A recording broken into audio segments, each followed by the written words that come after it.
Hello, I'm Catherine McNutt, a higher education reporter with the Oklahoman and News OK. And today we're talking to Jabar Shumate, who's a new vice president at the University of Oklahoma, a new position created to look into issues of inclusion and diversity. And thank you so much for being with us today. Thank you so much. I appreciate it, and just looking forward to doing some good things at the University of Oklahoma. Well, let's start with that. Since it's a brand new position there, that's probably both fun and challenging because you're going to make it what it's going to be. It's exciting. I think President Boren and his vision, for a long time, we've done some great things at the university. I served as student body president almost 20 years ago, and part of my theme at the time when I ran for office was reaching out. And we did some dynamic things toward the end of my administration in building the Conoco Student Leadership Wing, which gave students of different backgrounds an opportunity to work together and to program together. And what I told the president, there are a lot of great things that we're doing. I just don't think that we do as good a job of letting students know who want to know how to do, actually to really get into things on campus that are different from where they come from, or to participate in activities and to really reach out of their comfort zones. We really don't provide great information about what's going on our campus. And so what I hope to do first is, there was a slogan we used to say at OU excellence, don't keep it a secret. I don't want to keep all of the great things that we're doing in terms of inclusiveness and diversity and bringing people of different backgrounds together. I want to make sure we expose those things that we're doing, naturally, and then look and see where there are opportunities to really make our campus a more inclusive place, and that really will come from listening to students and faculty and staff and alumni. Well, you mentioned that when you were there, you were the student body president, and you were a minority student who got the student body to vote for you. So how did you must have felt like you were included in things and not shy about that. But is there still, I think, a number of students who feel like maybe are not as welcome or as included, or is it, what do you hear from them? I was intentional.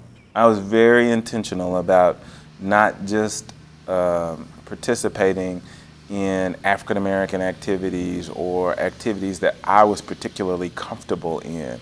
I made it a point from the day I got on campus to get involved in student government. I was passionate about student government and I love politics, but I felt like those organizations I needed to be very, very intentional about being a part of those activities.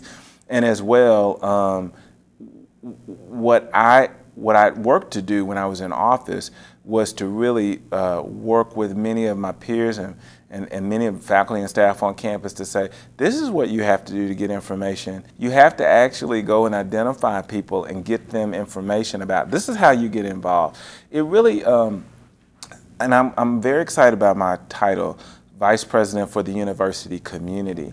It really first starts with getting information. We tend to, hang to what we know when someone else doesn't say, hey, have you ever thought about doing this? You shouldn't only be involved in those as a student, or you're missing out on a lot of opportunities. You're missing out on an opportunity.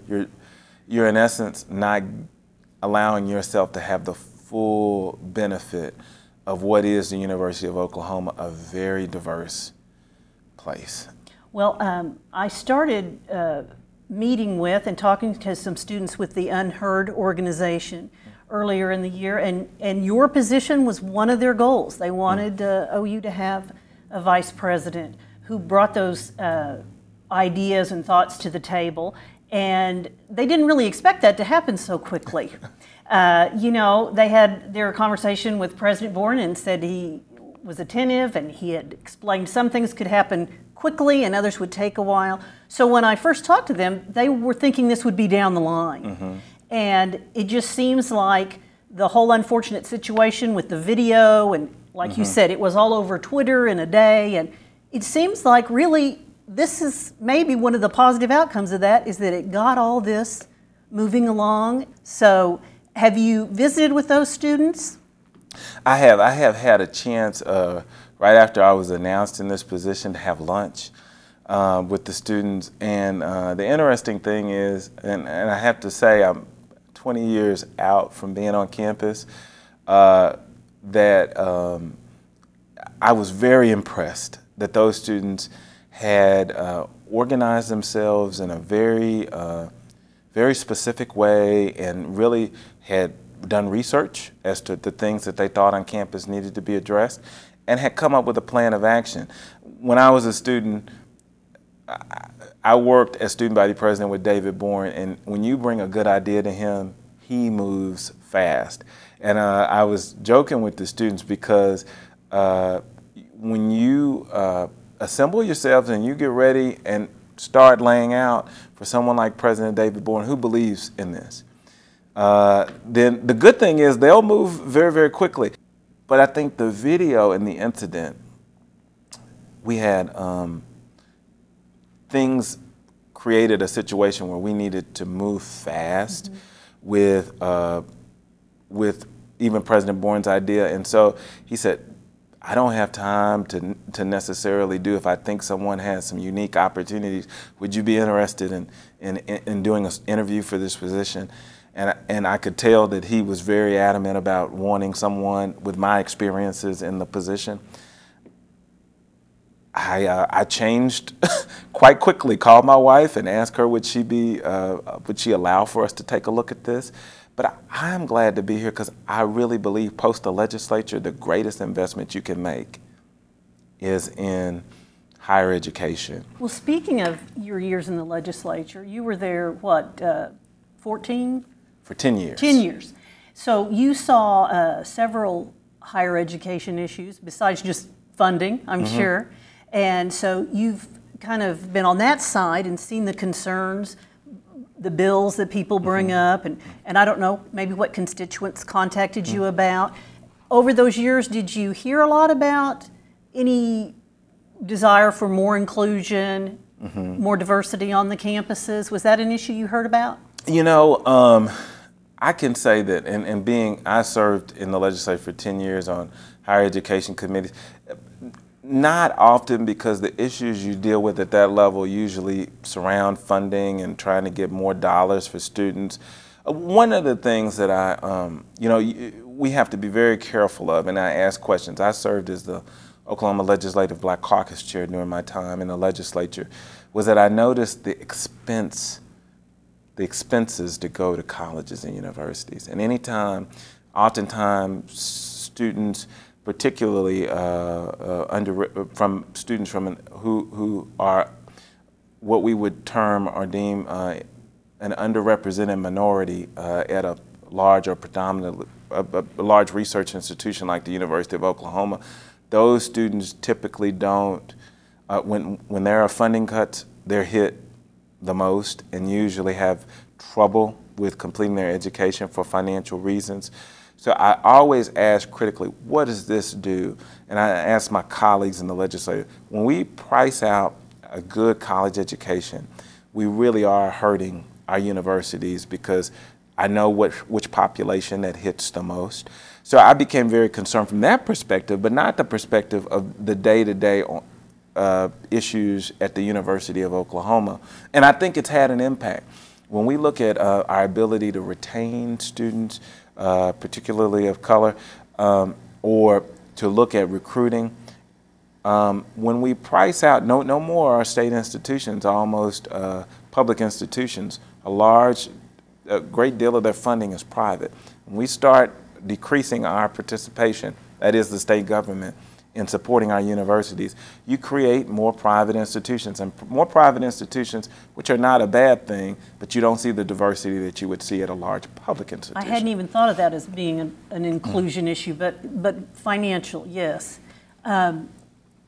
So part of your job is going to be trying to bring in those kind of underrepresented populations you're talking about, both students and faculty? Students and faculty.